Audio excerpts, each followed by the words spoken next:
Então, pronto, pessoal. Bom dia a todas e a todos do grupo, do YouTube também que nos acompanha. Hoje, dia 31/10, último dia de outubro, e para comemorar o Halloween, a gente vai continuar falando de topologia. Então, vamos lá, deixa eu achar aqui a minha janelinha. Vamos falar, concluir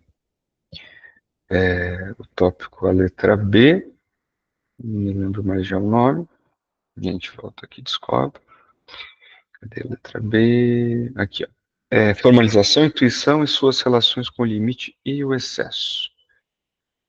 Falando sobre topologia, falando sobre o quinto postulado a respeito da geometria euclidiana, né, que é o quinto postulado de Euclides. Vocês querem retomar algum ponto? Querem trazer contribuições sobre a geometria? Querem trazer alguma contribuição a respeito de outra coisa?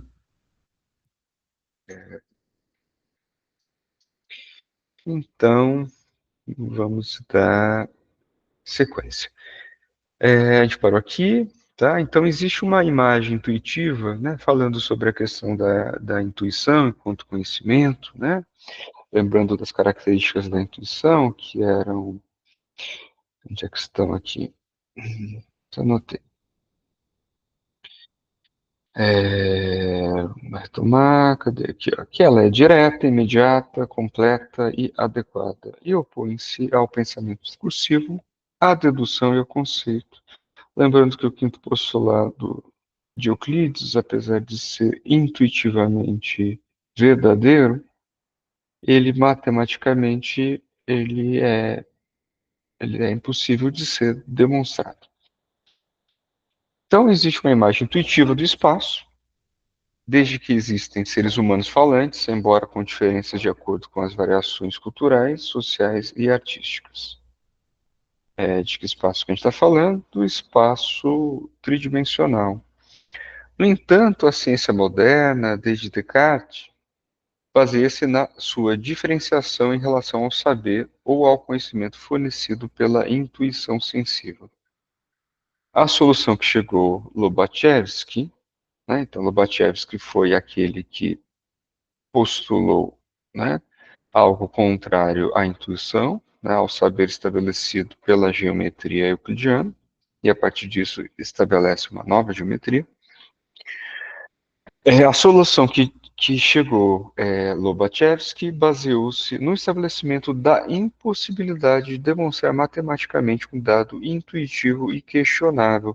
Então, a solução do Lobachevsky estabelece um novo paradigma, né? Uma nova ciência. Na verdade, um novo saber relacionado à ciência. Qual é? Né, a topologia, a geometria não euclidiana. Então, a partir do impossível, algo se estabeleceu. Né? Peraí, tem que bater duas vezes aqui. Eu estou aprendendo. Desculpa, um jeito mais fácil de grifar aqui, ó, no Tox, para quem quiser, fica a dica. Ih, mano, funcionou lá. Eu tenho que vir aqui, bato duas vezes, e aqui eu venho aqui, ó.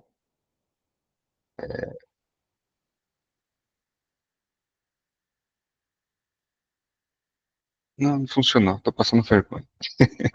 Então, e muito pelo contrário, com base nessa impossibilidade, conseguiu desenvolver uma nova geometria coerente, articulável e de grande utilidade em vários campos de aplicação da ciência. Então, reparem, olha que interessante, né, que a partir do quinto postulado, vocês lembram qual que é o quinto postulado? O quinto postulado, ele vai dizer o seguinte, e que, se uma reta, ao incidir sobre duas retas, faz os ângulos internos do mesmo lado menores do que dois retos, as duas retas prolongadas indefinidamente se encontrarão do lado em que estão os ângulos menores que dois retos. Aqui está falando o seguinte, esse postulado está falando que duas retas vão se encontrar. Mas, a partir do conhecimento das assíntotas, é possível que duas retas nunca cheguem a se encontrar. Né? E aí que a questão aparece. Voltamos lá. Voltemos. Então, a outra questão que deve ser articulada, o problema do quinto postulado, pode parecer paradoxal, pois consiste no fato de que, sob outra perspectiva, o que Lobachevsky formulou, contrariando a intuição, torna-se intuitivo. Aí que é a aparente condição paradoxal. Né? Aquilo que ele contraria a intuição, fazendo com que outra intuição seja estabelecida. Para a concepção intuitiva moderna do espaço, é óbvio que na correta representação das paralelas, essas devem se cruzar em um ponto do espaço. A perspectiva, disciplina científica desenvolvida a partir do Renascimento, propõe que a correta representação plana do espaço tridimensional se baseia no fato de que as paralelas se cruzam em um ponto.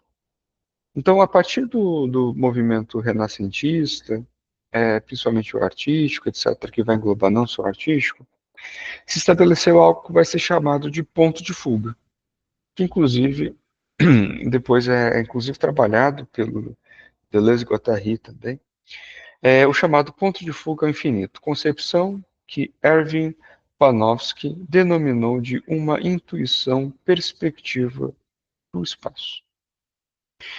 Então aqui, se por exemplo, se desenha em perspectiva um piso de ladrilhos pretos e brancos intercalados, um tabuleiro de damas, né, como um tabuleiro de damas, um tabuleiro de xadrez, como o desenho a seguir, qual é esse? Tá? Ele é feito exatamente como Lobachevsky propôs que deveria ser fundamentar a nova geometria, não intuitiva nem euclidiana. As paralelas se cruzam em um ponto. Trata-se da intuição contra a intuição. Então, a gente tem isso aqui, que é uma representação sobre como se estabelece a ideia de perspectiva no período renascentista, sobre que é o ponto de fuga. Né? É interessante levar em conta que, assim, se opõem duas intuições distintas. Uma sustenta que no espaço, duas linhas paralelas nunca se cruzam, o que parece óbvio, e outra afirma que a forma correta de representar duas linhas paralelas é fazê-las coincidir em um ponto preciso do plano de representação. Então, isso aqui é uma perspectiva intuitiva sobre como que duas paralelas vão se encontrar, né, em um determinado momento do infinito. Então, em uma pintura, as paralelas representadas em perspectiva se cruzam no ponto de fuga, ao infinito, situado por trás do que é representado, uma vez que um quadro é considerado como uma janela que delimita uma cena que se constitui por trás. Então, aqui, por enquanto, a gente até pode parar e se perguntar, tá, para que eu preciso saber disso, né? Do que se trata? Tá? Por que eu preciso saber a respeito de duas retas, se elas se encontram ou não se encontram, se elas se cruzam ou não se cruzam? Para quê? Para que eu preciso saber disso se eu estou estudando psicanálise? Né? Exatamente, para a gente poder entender o conceito de impossível que está sendo trazido, né? Trabalhado aqui pelo Alfredo e pelos esquemas. Então, esse ponto de fuga possui, além disso, uma propriedade muito interessante à luz da análise das relações entre o sujeito e sua realidade.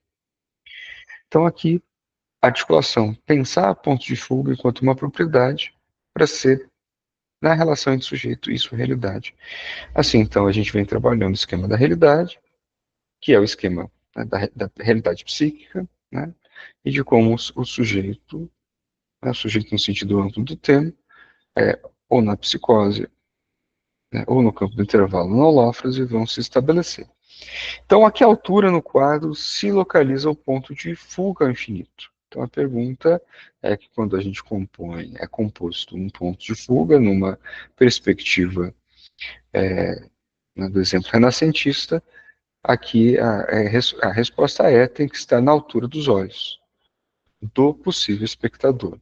Então, os olhos do espectador suposto devem estar à mesma altura que o ponto de fuga ao infinito, situada na linha do horizonte do quadro, em uma exposição. Um quadro deve ser colocado no cavalete ou na parede para com sua correta visualização pelo espectador, fazendo coincidir o horizonte apresentado com a altura média dos olhos dos possíveis observadores, para que, no final das contas, essa exposição, porque no final o espectador está incluído no quadro.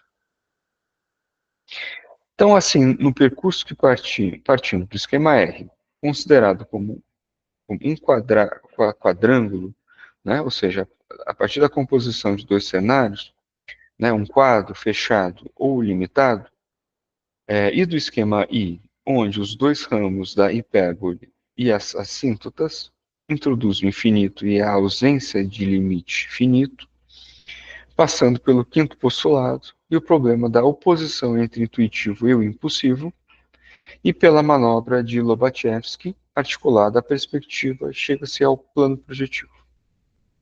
Então, aí, né, o Alfredo trazendo a importância desses conceitos todos, né, na articulação entre esquema R, a partir da ideia de fechado limite, né, a partir do esquema I, na relação, né, da hipérbole com as suas duas assíntotas, onde vai ter a contraposição a partir do infinito e ausência de limite, né, e o quinto postulado, e na sua relação com a topologia não euclidiana, né, ou seja, o novo paradigma apresentado enquanto uma saída para um impossível lógico-matemático, né, vai ser apresentado o plano projetivo. Então, a perspectiva ligada à questão das retas paralelas introduz a problemática da projeção das linhas do plano, no plano.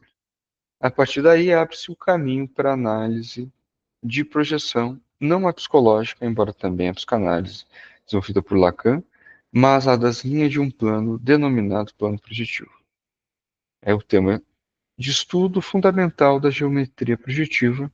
Então, a meta desse percurso é chegar à concepção do plano projetivo, para então, estabelecer sua articulação com o fantasma e a estrutura da realidade. Então, foi-se introduzida alguns conceitos para começar a pensar sobre o plano projetivo. Não sei. E aí, pessoal? Diga, Laura. Tu poderia nos mostrar isso lá no esquema R, como é que fica? Isso, o quê? O plano projetivo. Então, no esquema R, isso não necessariamente está posto enquanto linha de fuga, né?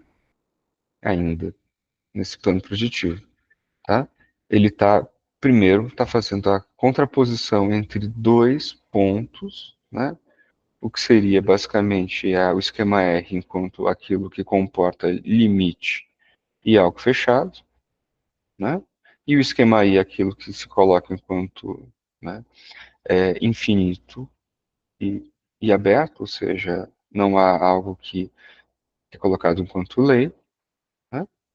Então, a partir disso, está sendo apresentada a possibilidade das geometrias, que o Lacan trabalha enquanto a geometria não euclidiana, para poder introduzir o impossível, né? E a partir disso vai ser trabalhado o impossível no sentido do real, né, para a psicanálise, mas não só, dizendo que esse conceito de real vai ser colocado como como paradigma da própria ciência. Né? O, a, Agora, o plano projetivo vai ser apresentado a partir da introdução do Crosscape e de outras figuras. Tá? Mas, inicialmente, nesse momento, apenas os conceitos. Tá? Os conceitos no sentido da física, principalmente. Né? Pessoal, mais alguma questão? Não? Então, isso aqui ainda é uma apresentação bastante conceitual e introdutória sobre determinados conceitos da matemática e da física que Lacan utilizou para pensar a teoria psicanalítica. Né? Então, vamos lá. Crosscut. Alexandre, diga. Bom dia, gente. Vou pedir desculpas, estou sem câmera, mas Uhum, acho que essa parte aqui acho que é interessante também. uhum, O Alfredo trabalha bastante toda essa introdução e essas questões, se não me engano, no livro de topologia dele, né? Acho que ali fica mais claro essas relações de projeção, de ponto de fuga, né? Acho que tem um capítulo específico que ele trabalha com ponto de fuga também. Então, só comentando, né? uhum. Não, tá certo, Alexandre, obrigado. Então, assim, lembrando que a gente está trabalhando um capítulo, né, específico para tratar da psicose. Então, assim, é importante a gente ter no horizonte a ideia de que ele está apresentando esses conceitos para pensar, né, logo, logo, a ideia da psicose, o esquema I, né, e etc. Todos os conceitos que vão ser, assim, as balizas para pensar essa estrutura, tá bom? Deixa eu só fazer uma coisinha aqui. É, não esqueci de colocar meu café aqui, daí agora tô fazendo. Só um minutinho.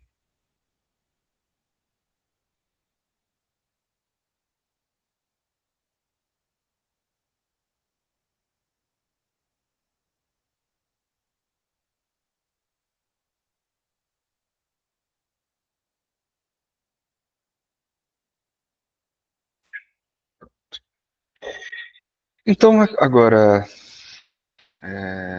vamos para o item C, Crosscape. Nossa, eu estou indignado que eu não estou conseguindo fazer o que eu aprendi ontem. Lá, viu? Saiu.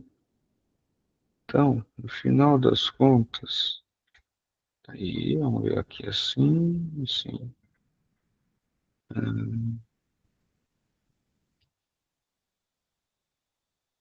Tá. Eu aprendi a fazer isso e agora esqueci.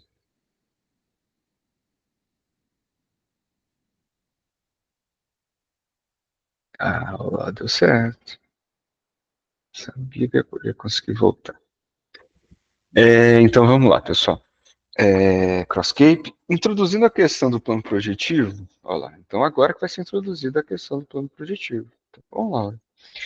Começa-se agora a análise do Crosscape, que, embora não seja fácil de entender, é uma boa via para chegar à lógica do plano projetivo.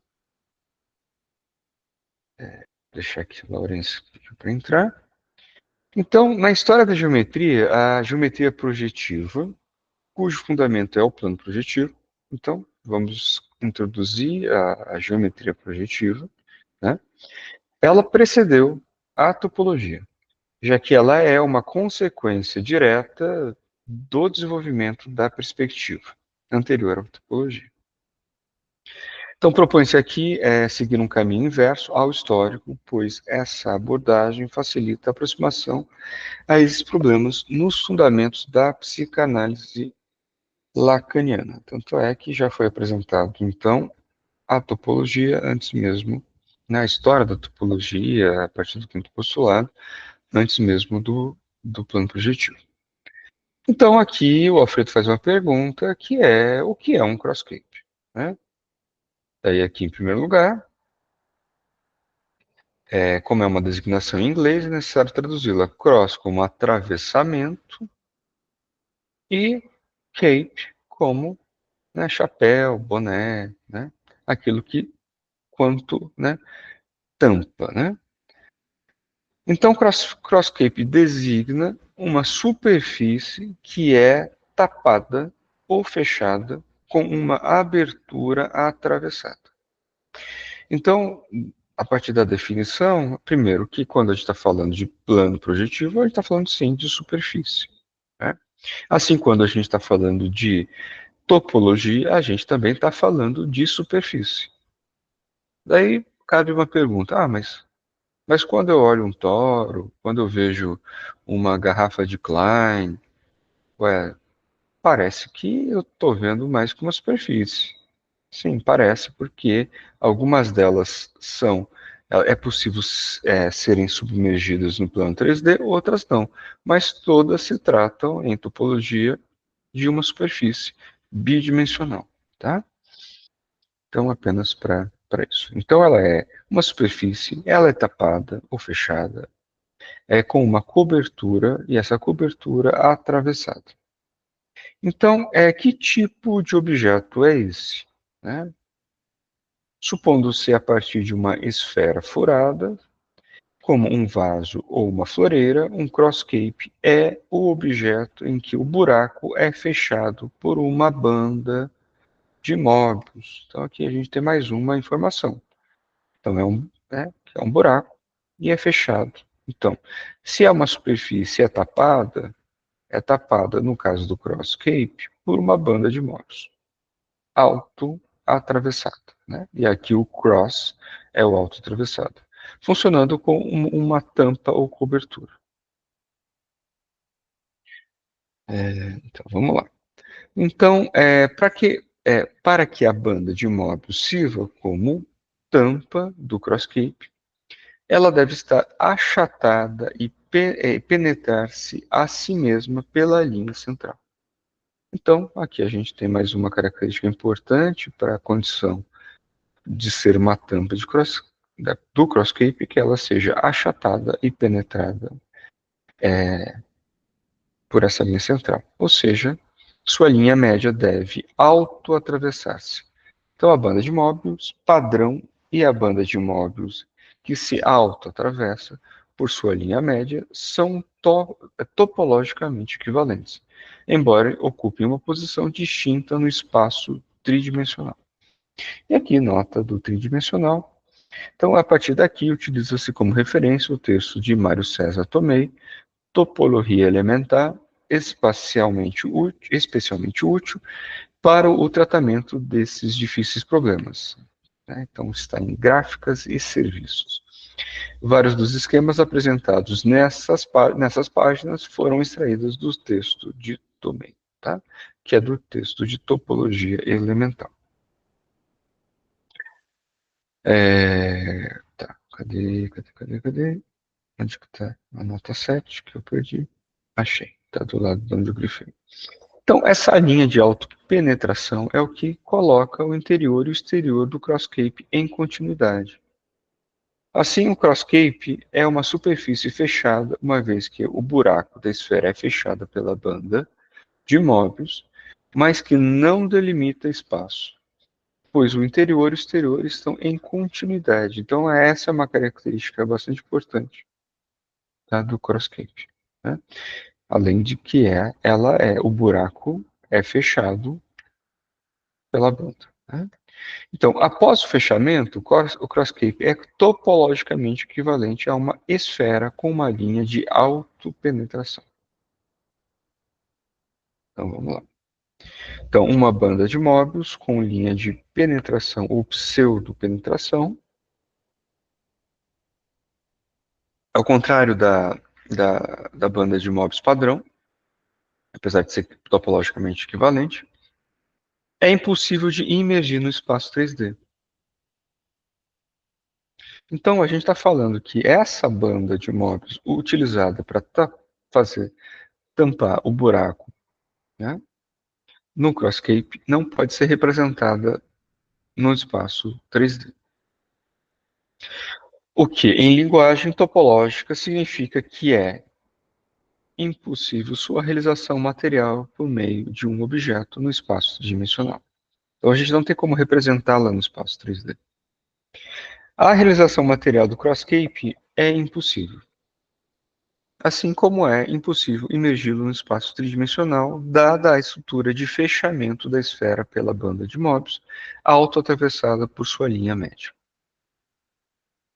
Então aqui vocês conseguiram entender que matematicamente a gente está falando de uma forma, né, geométrica que não pode ser intuitiva. A gente não pode ver. Né? Lembrando que algo que é intuitivo tem que ser direto, completo e imediato. Né? Para entender como a banda de Möbius fecha uma esfera furada, é preciso lembrar que, topologicamente falando, coser significa colocar em continuidade um ponto de uma superfície com um único ponto de outra superfície a ser unida e vice-versa. Aqui eu fiz uma nota, que é uma nota do tradutor, a respeito disso. É um conceito importante para a gente poder entender como que para entender a banda de Möbius fecha essa esfera furada. Vamos lá.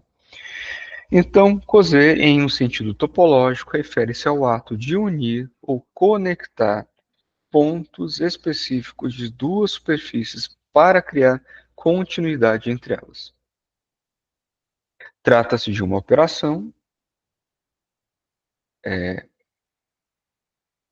matemática que conecta cada ponto de uma superfície a um ponto correspondente da outra, de forma que eles se comportem como uma única superfície contínua. Isso aqui, para ficar melhor representado,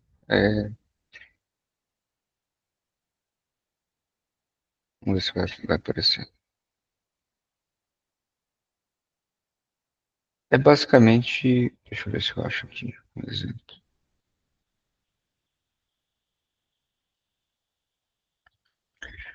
É,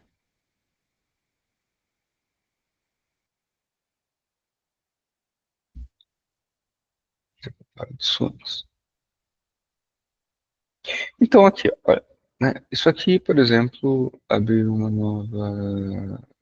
imagem nova guia, e aqui a gente está vendo o seguinte, né, a respeito de coser, né, é fazer essa relação entre uma superfície e outra. Então voltemos aqui, agora tendo essa imagem, né, ó, x e y, função, né, de x aqui, ó. Então, em um sentido topológico, refere-se ao ato de unir ou conectar pontos específicos de duas superfícies. Então, reparem, temos duas superfícies, a X e aqui, acho que é a V, ele colocou. É conectar pontos, né, entre duas superfícies para criar continuidade entre elas. Trata-se de uma operação matemática que conecta cada ponto de uma superfície a um ponto correspondente da outra, de que forma de que ela se comporta como uma única superfície contínua.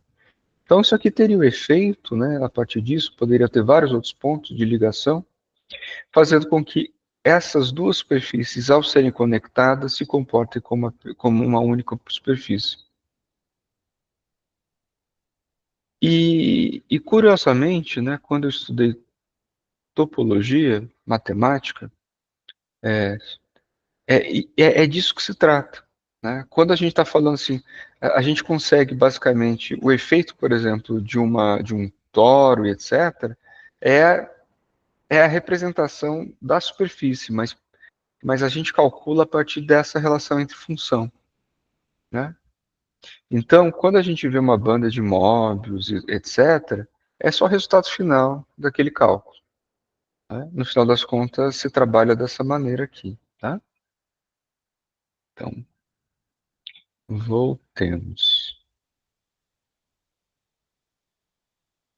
Próxima vez eu vou ver se eu pego meu material que eu tinha de topologia.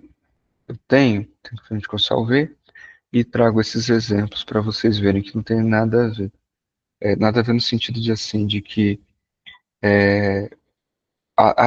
a superfície no final, aquela representada, para se aprender, ela não se chega ali de forma intuitiva, é a partir de cálculo só. Então, coser significa colocar em continuidade um ponto de uma superfície com um único ponto da outra superfície e ser unido e vice-versa.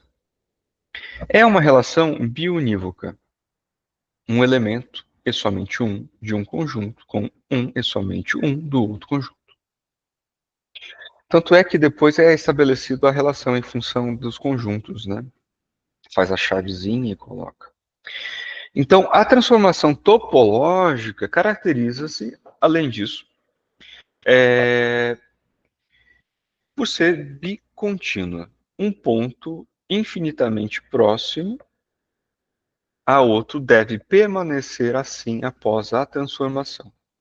A união topológica é uma das duas modalidades de transformação topológica, sendo a outra o corte. A operação de corte e costura constituem o que em topologia é denominado cirurgia. Só um minutinho. Deixa eu entrar aqui. Mensagem, deixa eu ver se é do grupo. Não, não é. Então vamos lá. Na transformação de uma esfera, que obviamente é uma superfície fechada com interior e exterior, e outra superfície fechada como cross-cape, surge um ponto de impossibilidade se a transformação for pensada ou concebida como submergida no espaço tridimensional. Então, uma superfície como uma esfera, ela é possível ser submergida no espaço tridimensional, né? Já o cross-cape, como a gente vem falando, não. Então, trata-se de uma construção impossível de realizar na realidade em que o sujeito humano falante é submetido aos efeitos de uma ordem legalizada acredita habitar. Que o Alfredo está querendo falar com isso? Né? Que vocês conseguem pensar sobre essa fala, né? Na transformação de uma esfera, que obviamente é uma superfície fechada, com interior e exterior, né? Então, estamos falando de interior e exterior, onde interior e exterior são diferentes, né? São separados.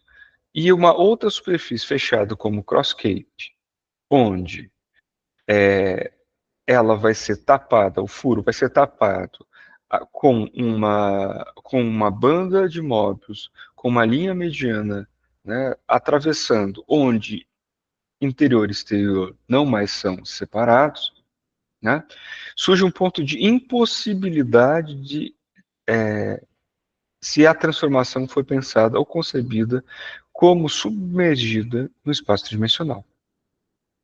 E aqui ele vai falar assim, tá, então ele está trazendo realidade que o sujeito falante, subentendido aos efeitos de uma ordem legalizada, acredita habitar. Tá? É pensar nisso a partir do conceito de intuição, ou seja, da ruptura, né, a partir da impossibilidade do quinto postulado de Euclides, e a intuição enquanto um conceito, enquanto uma verdade, e a partir da emergência de uma nova, a partir da impossibilidade, né, do impossível, do real matemático, né, lógico matemático, como é que vocês conseguem pensar, como é que dá para articular isso que ele acabou de falar com a ideia de intuição que vem sendo trabalhado? A gente precisa minimamente articular essas coisas para dar um pouco de sentido no que a gente está vendo aqui.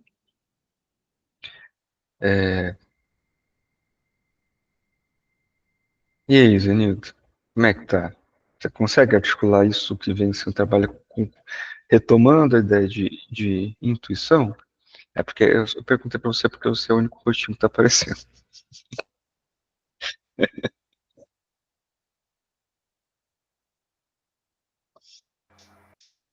Não, Lindsay, não, não.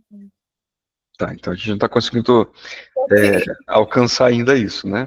ainda. Alexandre, nosso leitor de topologia. Olha, não quero ser conhecido como sendo um leitor de topologia, tá? Mas, assim, bom, o que pelo menos estou pensando, né?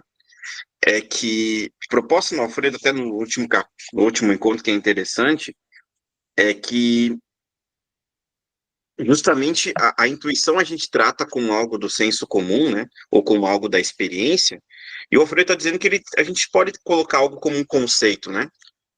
E a proposta aqui, né, nesse parágrafo, que é bem interessante, pelo menos na minha interpretação, é que a posição que a gente tem que colocar através da lógico-matemática, ela é contrária à intuição. Pelo menos naquilo que eu estou pensando aqui, né? É você poder articular, né, através de uma matemática, mas obviamente de uma operação simbólica, né, lógica, algo que é contra a ordem da intuição. Até porque, né, pensando na estrutura, a gente não consegue nem, não está conseguindo nem abstrair muito do pensamento da estrutura do Crosscap e da banda de Moebius, né? Sim, eu estou elaborando ainda. Uhum, sim. Mais alguém? Augusto, Laurence, Caroline. Então, é interessante exatamente porque aqui tem uma contraposição muito importante sobre os paradigmas trabalhados aqui, né? Então, repare que Lacan, ele opta para pensar, para estabelecer e fundamentar a sua teoria, uma noção de geometria muito específica, que é a não euclidiana, né? Para tentar dar conta de certos elementos, né?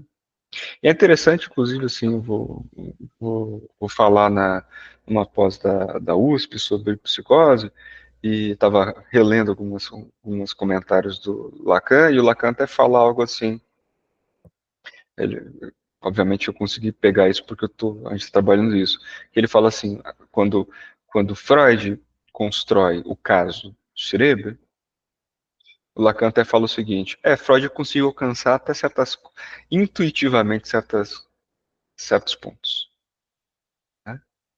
Ou seja, a partir daquela teorização que Freud utilizava, que era muito intuitiva, né, porque se tratava de outro paradigma, é possível alcançar noções intuitivas, né?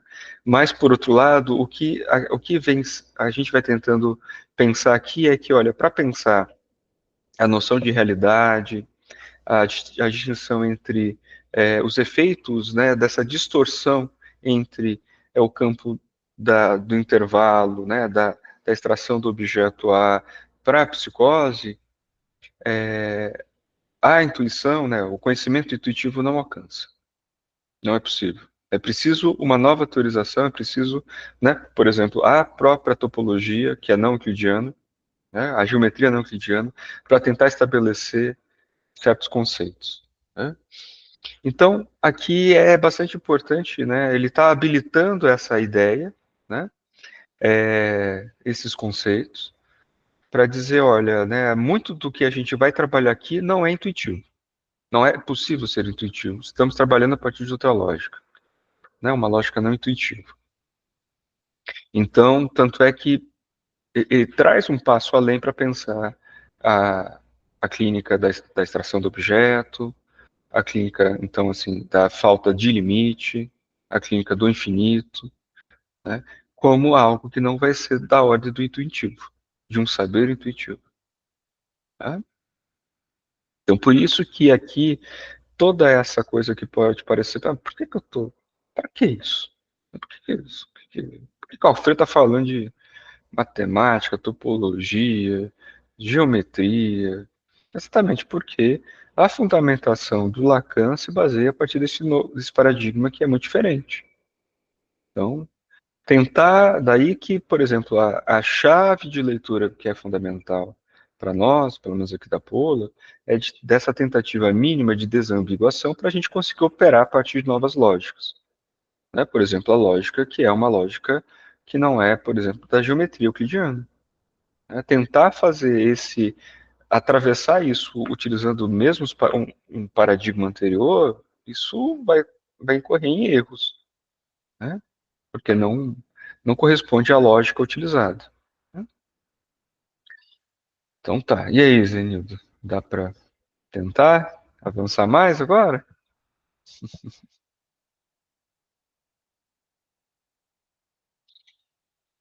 É, Diga. Zenilda, diga. Assim, eu acho que uma coisa ainda bem tentando articular com a clínica, né? Com a escuta de pacientes, né? Com uma estrutura, com funcionamento psicótico, assim.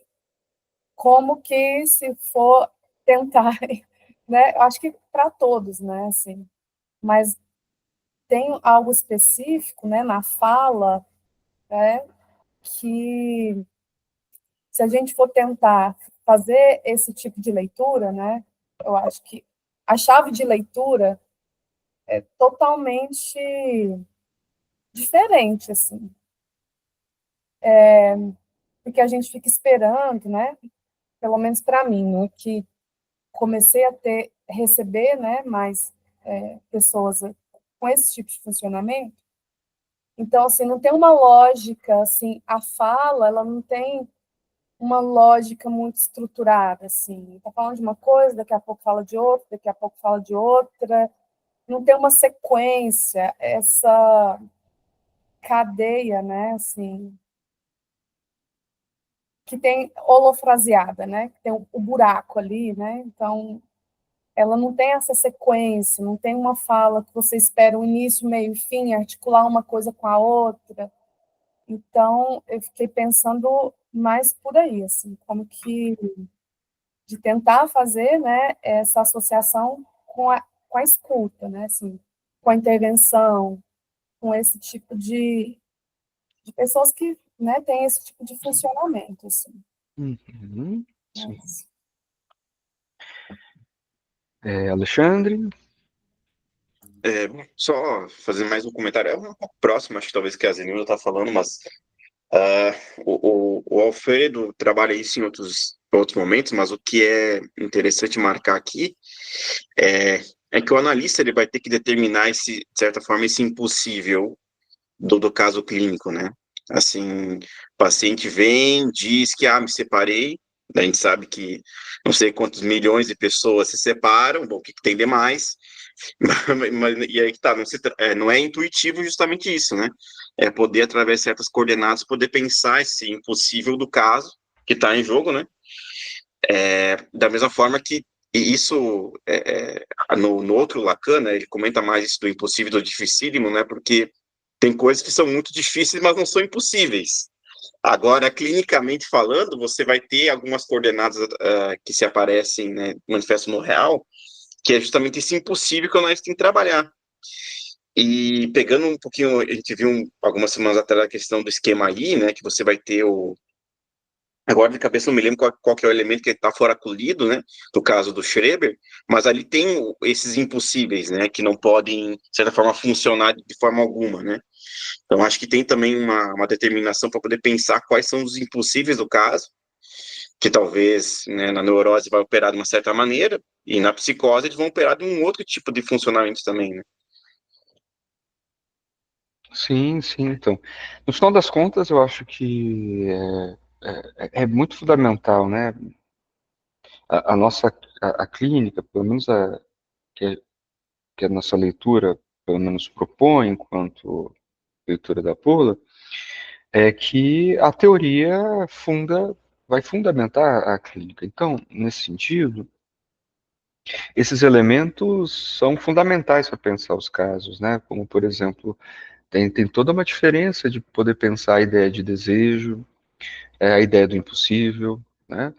Porque a ideia do infinito. Então, no sentido de uma neurose, onde é colocado os limites, a lei, a fora-oclusão do sujeito, né? A partir da operação, né? Que opera o nome do pai, né? O neurótico está o tempo todo tentando dar conta de fazer o impossível, né, fazer uma manobra com o impossível, mas opera o impossível, ele está colocado, né? Então ele tenta dar conta disso, de que às vezes não é possível, mas ele fica tentando, e aí vai ter que lidar com a falta, com o desejo. Já na psicose, né, o impossível, né, o infinito está posto ali, então o limite não há limite. Então se opera de outra maneira. né? Então, não há que dizer que isso é impossível pro, né? Aí que a gente vai pensar a questão da dialética e tal.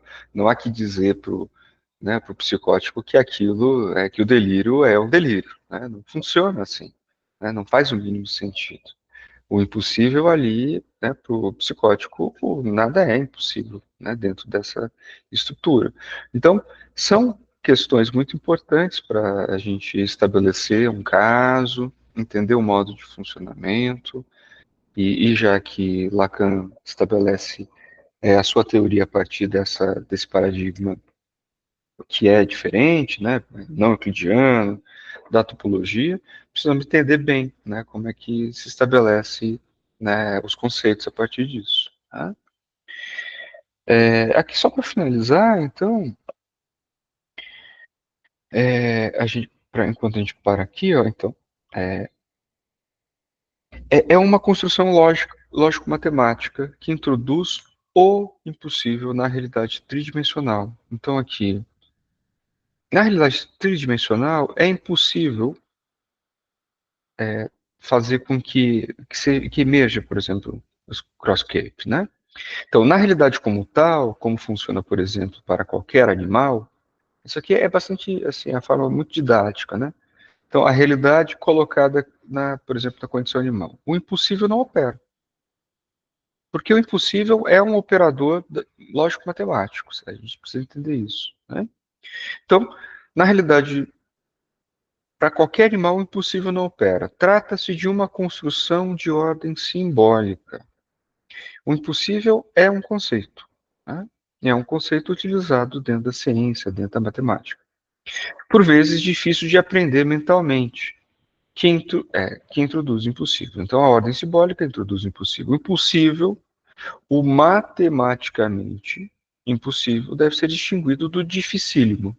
Exemplos do impossível seria 2 mais 2, né? Na aritmética que estudamos, né? Ser igual a 5. Né? Nessa matemática, 2 mais 2 não pode ser 5. Isso é impossível. Mas em outra matemática, onde há outras referências do impossível, sim, é possível ser diferente. Mas daí há novas relações de impossível. Ou, por exemplo, um bípede com 3 pernas. Né?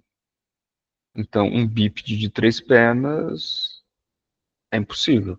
Né? Mas não chegar a uma estrela distante de uma galáxia longínqua. Então aqui é diferente dizer o que é impossível do que é difícil, o que é muito difícil. Né? Então, no mundo tridimensional, é impossível coser, né, ou seja, fazer a relação de ligação entre duas superfícies, né, uma esfera perfurada a uma banda de Möbius autoatravessada. Não é possível, vocês não vão ter isso. Tá? Em um mundo topológico bidimensional, isso poderia ser feito como? Da seguinte maneira. Então, aqui a gente tem uma esfera, tem aqui um furo, e essa esfera cerrada com uma banda de Möbius aplanada. Aqui, né? Isso aqui é uma forma de representar o que, enfim, é só uma forma de representar, mas que não é possível, né, no espaço 3D.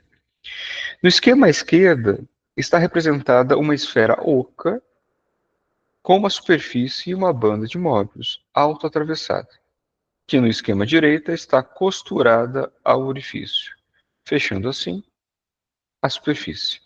A linha média da banda de Möbius torna-se uma linha de aparente autoinserção, de pseudo-atravessamento.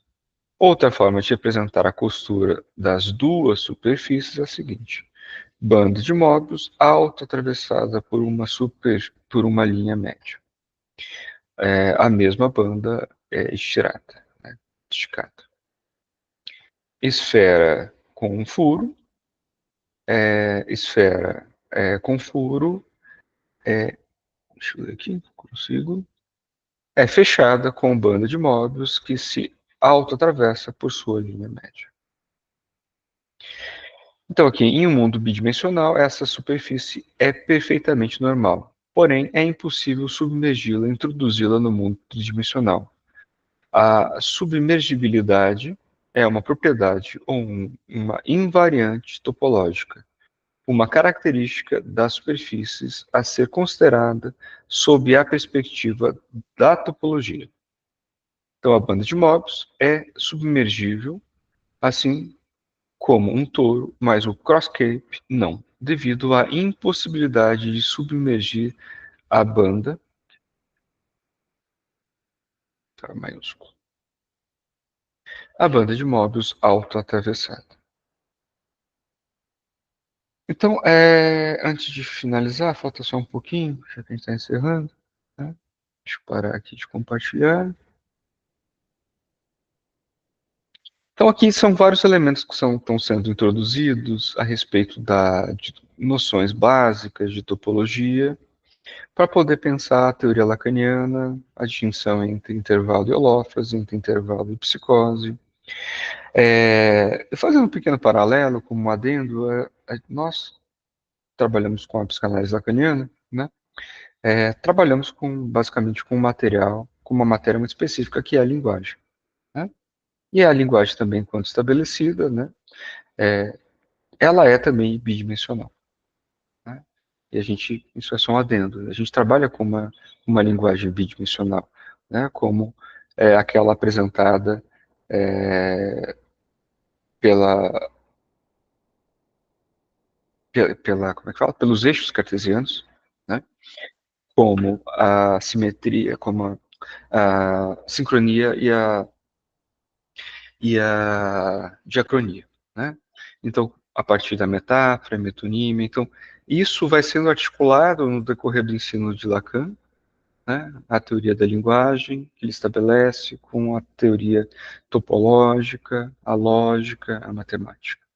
Então, por isso é fundamental a gente ter certos conceitos, pelo menos introdutórios, como esses que são, para podermos pensar a teoria, né? Obviamente, ninguém vai sair daqui lendo estruturas clínicas tendo um aprofundamento ou muito menos uma base, um domínio sobre topologia, de forma alguma, não.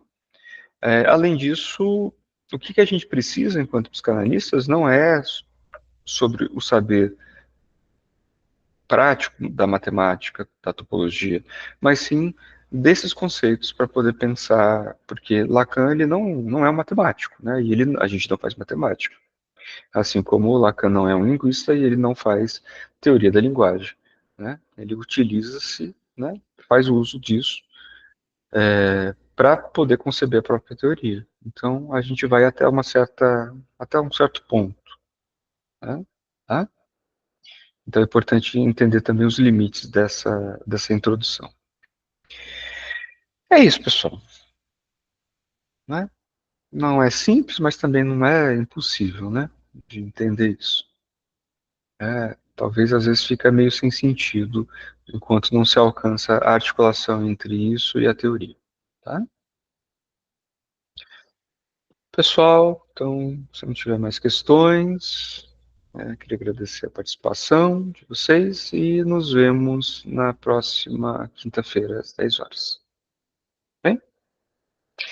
É isso, pessoal. Então, boa semana, um abraço e tchau, tchau. Boa semana, até mais.